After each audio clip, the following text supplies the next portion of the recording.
Tamam. Çayırova Belediyesi Çayırova'da çikolata dağıtmış ama çikolataların üstünde Çayırova Belediyesi yazıyor böyle. Kutusunda da yazıyor mu? Kutusunda da yazıyor. Yazmıyordu. Yazmıyordu. Doğru söylüyor. Yazmıyordu. Yazsaydı nasıl? Götürmezdi yazsaydı.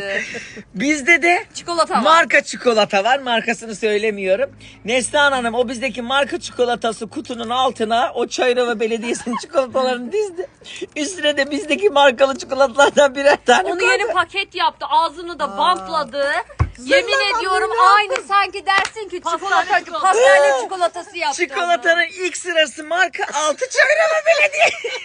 Sen var ya Ne sen. akıllı karı ya. İşte bak millet Sonra böyle onu zengin aldı, oluyor. bayramda 4 daireyi götürdü. böyle aldı. Kızlama kız. 4 daireyi böyle. Ya iyi gidi kızım. Münafık o var ya, az münafık değil. Ya, ha. kimi beslediğini Anası gör. gibi kaşını gözünü oynata. Anneciğim.